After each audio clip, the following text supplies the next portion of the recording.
Good morning class.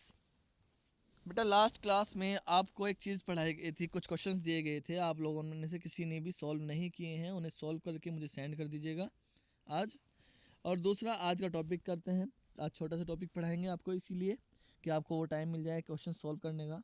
तो question topic है आपका limitations of first law of thermodynamics. First law of thermodynamics हमें बताता है कि जब आप किसी सिस्टम में हीट और वर्क करोगे किसी सिस्टम के ऊपर, तो उसकी इंटरनल एनर्जी में चेंज होता है। यानी सिस्टम हीट और वर्क के बीच के रिलेशन को बताता है। Delta you internal energy, heat और वर्क के रिलेशन को first law of thermodynamics completely explain करता है। लेकिन कुछ लिमिटेशंस हैं, उन लिमिटेशंस की हम बात करेंगे आज। तो फर्स्ट लिमिटेशन की बात करते हैं, it does not put any restriction on direction of flow of heat.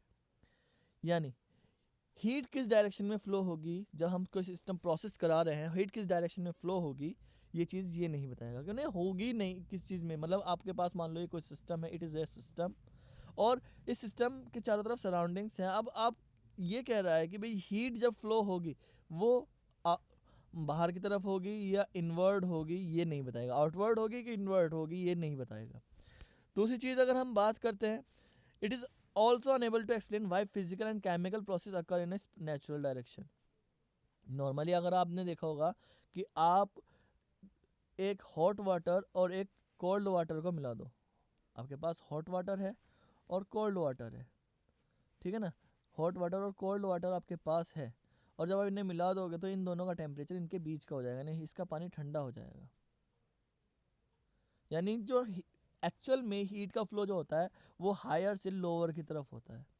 Yes, higher से लोअर की तरफ होता है। It is a natural direction, इसे हम नेचुरल डायरेक्शन बोलते हैं, हायर से लोअर की तरफ होना। तो ये हायर से लोअर की तरफ होता है, क्यों होता है, ये चीज़ first law of thermodynamics explain नहीं करता।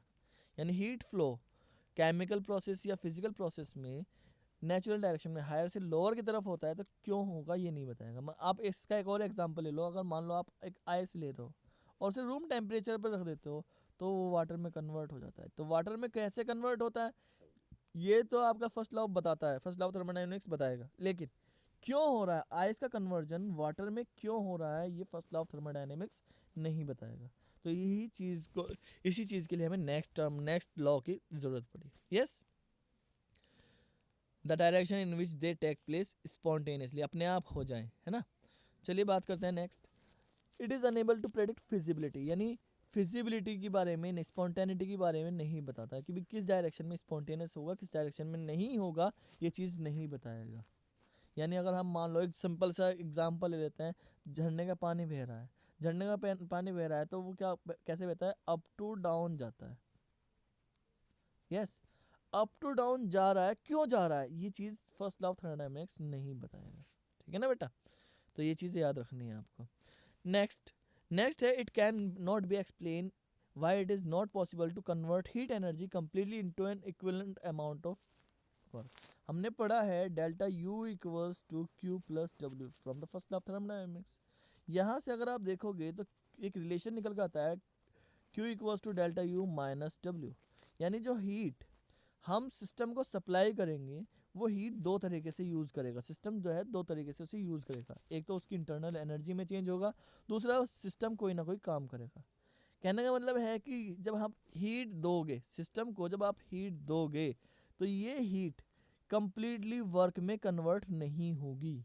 और क्यों नहीं होगी, ये चीज़ एक्सप्लेन नहीं करता फर्स्ट लॉ ऑफ थर्मोडायनेमिक्स। ये चीज़ को, इस चीज़ को एक्सप्लेन नहीं करता कि वो क्यों कंप्लीटली कन्वर्ट नहीं होती।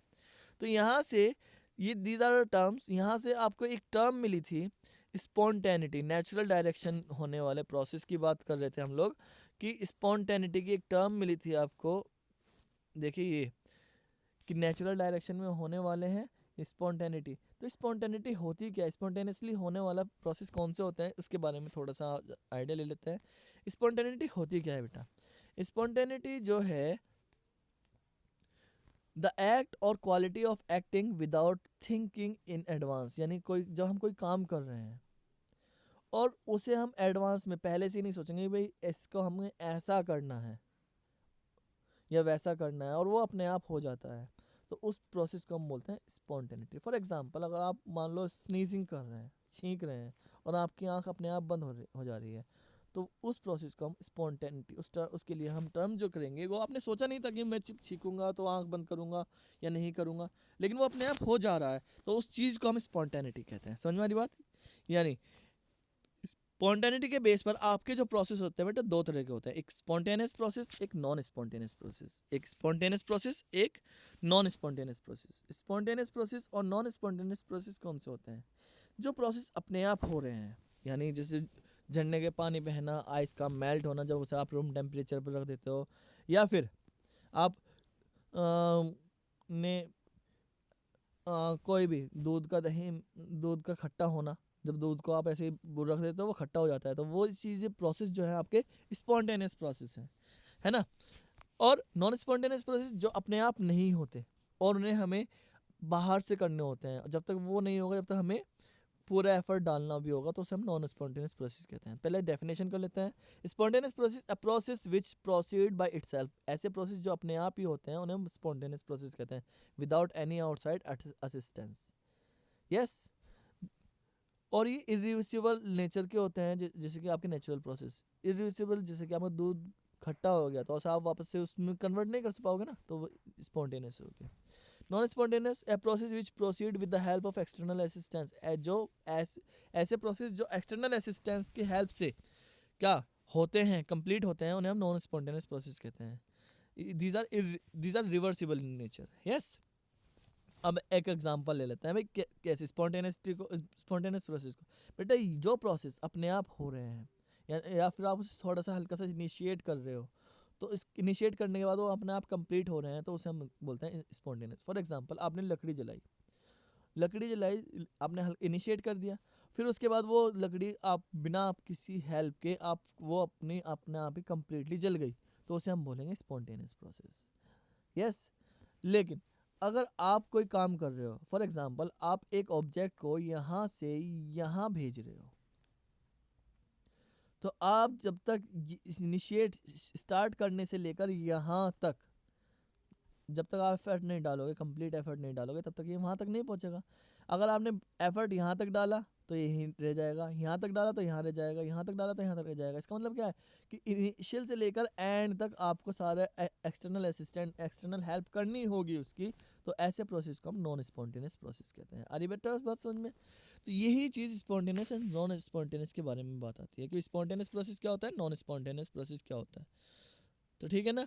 तो आज के लिए इतना। और आज आपको वे सारे 4 न्यूमेरिकल्स हैं, वो 4 के 4 न्यूमेरिकल्स आपको मुझे लिख कर उनका सॉल्यूशन करके मुझे सेंड करने हैं। ठीक है ना बेटा? Thank you.